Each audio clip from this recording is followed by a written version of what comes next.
It's closing day and you're a realtor. Here are some quick, easy steps for what to do before closing, during, and after. Stick with me, I'll keep it short.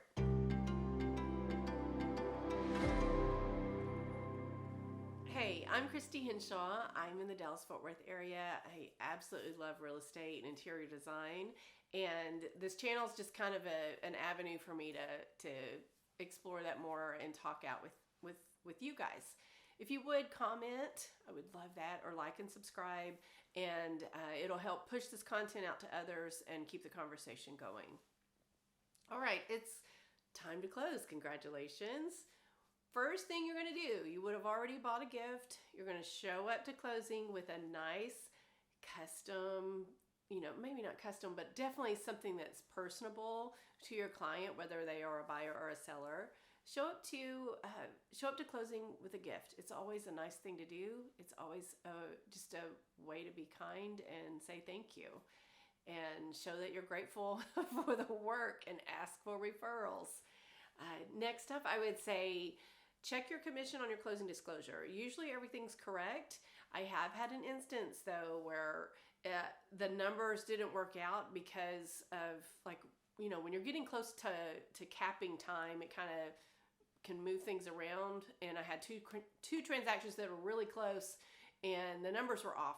So definitely check your numbers. It's just good to do. It's a good practice as a business owner. You're going to remind your sellers that they need to show up to closing with, of course, their government ID, but definitely the mailbox key, the door key, any information regarding a Ring doorbell or a Nest, that sort of thing, garage door openers, security codes, gate codes. Have all that ready along with their account information and wiring instructions from their banking institution.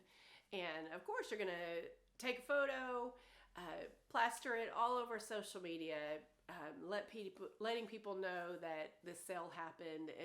It's fun for you, it's fun for them, and I love it when people jump on and they start saying congratulations, to the seller or the buyer. Okay, so that's all the practical, easy stuff for what to do at closing. There are a lot of steps that you need to follow up with though after closing. And the biggest one is, title will let the seller or the buyer know when everything's funded and everything's good. It's set, but it's a good practice for you as a business owner to do that as well. So I always call my client and say, hey, I just got word it funded. Did you hear that too? It's just another touch point with your client. Next, I contact the cooperating agent, whether it was the listing agent or the buyer agent, and I just thank them for working together. Sometimes it's not easy, but you've come together and you've tried to make it work. Or sometimes you're working with a difficult person on the other side, but I still make it a point to say thank you. It's just, I think it's just good in general to be the bigger person to say, thank you for working with me on this. You're going to update your MLS status. So depending on your state, here in Texas, it's going to say closed. We used to say sold, but now it says closed. So you're definitely going to take care of that. Otherwise, at least the MLS that I'm a part of, they will fine you. Not little. They'll give you a big fine if you forgot to update your MLS status. So make sure you take care of that. You're definitely gonna stop by the house that day. If you're a listing agent, remove your the lockbox and get signs out of the yard. Get your flyers. Get things out of there. If you are a part of any websites like Zillow or Realtor.com, websites that kind of track your information, I always make sure that those are updated as well, just to, sometimes I forget about it for a little while and get back on it later, but definitely make sure, just put it on your list and come back to it. It's nice to send your clients, a thank you through video as well. You can text that to them or email them, and I usually do this maybe a week or two after they've settled a little bit, just to ask for reviews. So I send them my Google link or a Facebook link and just ask them to please, give me a review that I want to hear, great things if it was a great experience. And if it wasn't, I also want constructive feedback as well. Maybe that doesn't need to be posted publicly, but please give me constructive criticism, because I want to grow in this business and I want to always improve. Next, one thing that I didn't think about for quite a while, after being in the business for probably a year or so, I didn't even think to update my database. So when your clients have moved, they've got new information, a new address. So go ahead and update your database. Or like end of year campaigns. A lot of people do things around holiday time. So you want to make sure that their information is updated and put into your system for, a lot of agents do Thanksgiving pie campaigns or some sort of gift at Christmas. Anything, get them set up in the system so that you're constantly being in front of them. You got touch points throughout the year. And so I just have this Google Doc that I created for myself where I input, all the information regarding the sale that allows me to know, what my gross commission was, what my net commission was, any referral fees that went out. Just track that in a Google Doc so that you easily know what you made in a year. You're not just winging it or keeping it up in your head. It's just good for your business to do that. A great business practice. And another thing that a lot of realtors don't think about until the end of the year is you need to set aside like 30%. If you're here in the US, set aside 30% of your commission into savings. I know that as a business owner, we have a lot of expenses and write-offs that we get to do, but it's just a good practice. Have 30% set away. And, if tax time comes and you don't have to use it all the better. But you've got savings built up there. And money set aside for taxes.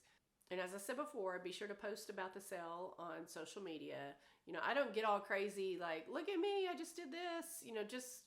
Just a quick blurb, letting people know that it sold and asking them for referrals or thanking your clients for their business.